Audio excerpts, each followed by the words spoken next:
नमस्कार साथियों, हरियाणा पंचायत में आप सभी का स्वागत है। मैं हूं नवीन कुमार और आज हम बात करने जा रहे हैं हरियाणा में विधानसभा चुनाव से पहले कांग्रेस की तरफ से जो यात्राओं का जो दौर है उसके बारे में। इससे कांग्रेस को कितना फायदा है, कितना घाटा है। साथ ही साथ यहाँ पर कांग्रेस जो लगातार दो गुटों में बटी हुई थी, उसमें यहाँ पर किरण चौधरी के जाने से कांग्रेस को कितना फायदा होगा, कितना नुकसान होगा, क्योंकि यहाँ पर चौधरी बीरेंद्र सिंह की एंट्री हो चुकी है। साथ ही यहाँ पर जो यात्राएं निकाली जा रही हैं, इनका क्या कुछ प्रभाव रहेगा आने वाले विधानसभा चुनाव को लेकर, इसके बारे में हम यहाँ पर अच्छे तरीके से जान लेते हैं। तो चलिए सबसे पहले बात करते हैं यहाँ पर दीपेंद्र सिंह हुड्डा, यानी कि हरियाणा के पूर्व सीएम भूपेंद्र सिंह हुड्डा के जो बेटे हैं दीपेंद्र सिंह हुड्डा, वो अब की बार 3.5 लाख वोटों से रोहतक से जीते और उसके बाद उनका जो मनोबल है वो हाई लेवल पर है। और उसके बाद उन्होंने हरियाणा में घोषणा की कि वो हरियाणा में हरियाणा मांगे जवाब नामा जो कैंपेन है उसकी यहाँ पर एक तरह से नेतृत्व करेंगे और वो हरियाणा के एक छोर से दूसरे छोर तक यहाँ पर लगातार जा रहे हैं। और हरियाणा में बीजेपी का जो सत्ता शासन रहा है यहाँ पर 10 साल तक का, उस समय के यहाँ पर उनसे जो जवाब मांगे जा रहे हैं कांग्रेस के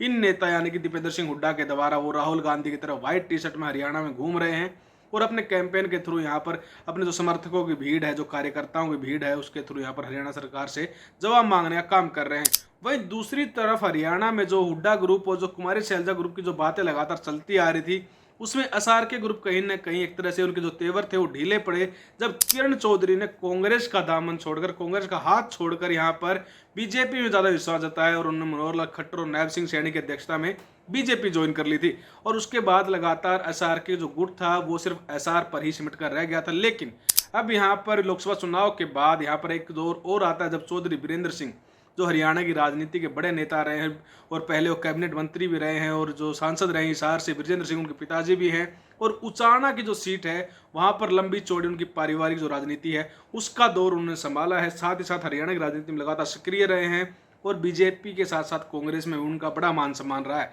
अब उनकी एंट्री हो गई है एसआर के गुट में, यानी कि किरण चौधरी के जाने के बाद वो यहाँ पर के की भूमिका निभा रहे हैं यहाँ पर, यानी कि बी के तौर पर। वही अब कांग्रेस की तरफ से 27 जुलाई को जो कांग्रेस संदेश यात्रा है वो हरियाणा में निकाली जाएगी और इसमें जो प्रमुख चेहरे हैं कांग्रेस की तरफ से, यानी कि कुमारी शैलजा का जो गुट है उसकी तरफ से जो रणदीप सुरजेवाला है, कुमारी शैलजा है, और इस ग्रुप में अब शामिल किया गया है चौधरी बीरेंद्र सिंह को। तो ये कह सकते हैं कि इनका जो बैनर इन्होंने रिलीज किया है उसमें कांग्रेस के अन्य किसी भी नेता की, जो हरियाणा के कह सकते हैं कि जो बाप बेटा की बात जो यहाँ पर कुमारी शैलजा और कांग्रेस के जो पहले किरण चौधरी थी वो यहाँ पर कहती थी, जो एक तरह से यहाँ पर उन पर आरोप लगाती थी, उनका यहाँ पर फोटो इस बोर्ड पर, इस फ्लैक्स पर दिखाई नहीं दिया। लेकिन इसके बाद यहाँ पर राजनीति के गलियारों में चर्चा आम रहती है कि कांग्रेस में दो धड़े होने के बावजूद ये 5 सीटें कैसे जीत गए और आने वाले विधानसभा चुनाव में ये किस तरह से पैरवी करेंगे अपनी पार्टी को लेकर, क्योंकि कांग्रेस वो पार्टी लगातार पिछले 10 साल से यहाँ पर उनका संगठन नहीं बन पाया है।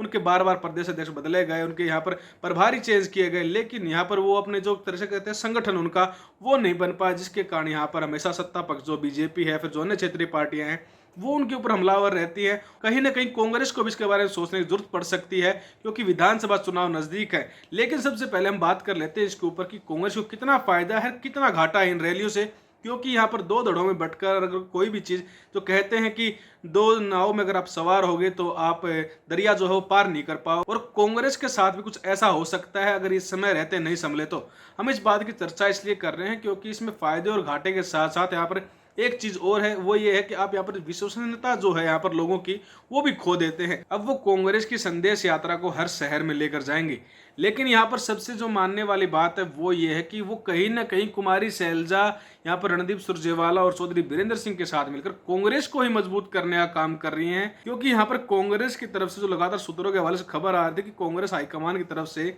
सभी नेताओं को ये निर्देश दिए गए हैं कि कांग्रेस को मजबूत कीजिए, अपनी जो अंदरूनी लड़ाई है उसको बाद में लड़ लेना या फिर उसको खत्म कर दीजिए। वहीं दूसरी तरफ यहाँ पर दीपेंद्र सिंह हुड्डा ने पुरजोर कोशिश की है कि एक तरह से हरियाणा में कांग्रेस को मजबूत किया जाए। वही राजनीति में कुछ बड़े सधे हुए नेताओं के ये आरोप भी हैं, एक तरह से यहाँ पर राजनीतिक गलियारों में भी चर्चा चल रही है कि दीपेंद्र सिंह हुड्डा को भूपेंद्र सिंह हुड्डा कहीं ना कहीं हरियाणा में नए सीएम के फेस के तौर पर यहाँ पर उभारना चाहते हैं, जिसके चलते उनकी जो पद यात्रा है उन्होंने वो निकलवाई। यहाँ पर हरियाणा मांगे जवाब नाम का जो कैंपेन था वो तो सिर्फ एक तरह से यहाँ पर जुमला टाइप में था, लेकिन जो असली मकसद है वो यहाँ पर हरियाणा की राजनीति में दीपेंद्र सिंह हुड्डा को हाइक पे ले जाना है। लेकिन इन दोनों के बीच में एक सिमिलरिटी है कि कहीं ना कहीं दीपेंद्र सिंह हुड्डा और कुमारी शैलजा दोनों ही कांग्रेस को मजबूत कर रहे हैं। हालांकि ये तो इनके अंदरूनी खेमे की बात है कि विधानसभा चुनाव में टिकटों के वितरण को लेकर किस तरह से एक दूसरे को कन्विंस करेंगे, या फिर अपने जो पार्टी हाईकमान है उसमें किस नेता की ज़्यादा दावेदार रहेगी। क्योंकि हाल ही के दौर में जब लोकसभा चुनाव हुए थे तो यहाँ पर भूपेंद्र सिंह हुड्डा पर बार बार यह आरोप लगाया जा रहा था कि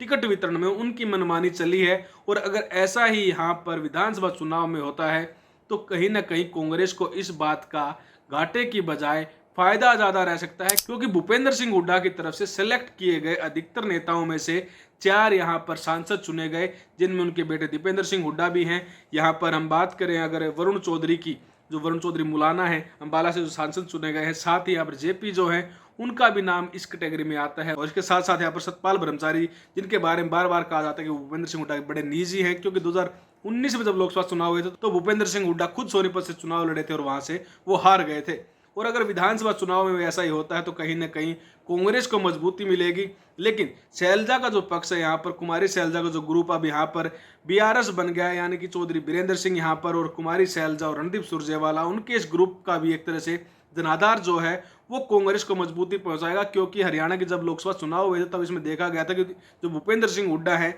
वो सिरसा के इलाके में जाकर कांग्रेस के वोटों की पैरवी नहीं कर रहे थे। क्या तो उनको इतना भरोसा था कि कुमारी शैलजा ये सीट निकाल जाएंगी, या फिर शैलजा ये चाहती थी कि भूपेंद्र सिंह हुड्डा इस एरिया में आके उनके वोटों का नुकसान ना करे। अगर आप इसमें एक बौद्धिक तौर पर देखोगे तो कहीं ना कहीं इनकी स्ट्रेटेजी भी हो सकती है कि आप अपने इलाके में अपनी जो फील्ड है उसको यहाँ पर टू गुड कीजिए और हम अपने इलाके में कांग्रेस को मजबूत करने का काम कर सकते हैं। लेकिन आप कमेंट सेक्शन में जरूर बताइएगा कि हरियाणा में कुमारी शैलजा का जो ग्रुप है, भूपेंद्र सिंह हुड्डा का जो ग्रुप है, ये जिस तरह से यहाँ पर जो एक तरह से जो राजनीतिक जो रैलियां हैं और जो यहाँ पर यात्राएं हैं निकाल रहे, इसका कांग्रेस को कितना फायदा है। क्या इन दोनों की स्ट्रेटेजी कांग्रेस को मजबूत करने की है, या फिर अपने ग्रुप को हरियाणा की राजनीति में हैवी दिखाकर कांग्रेस का जो हाईकमान है उसको खुश करने के लिए सब कुछ रणनीतियों की तरफ से बनाई जा रही है। धन्यवाद।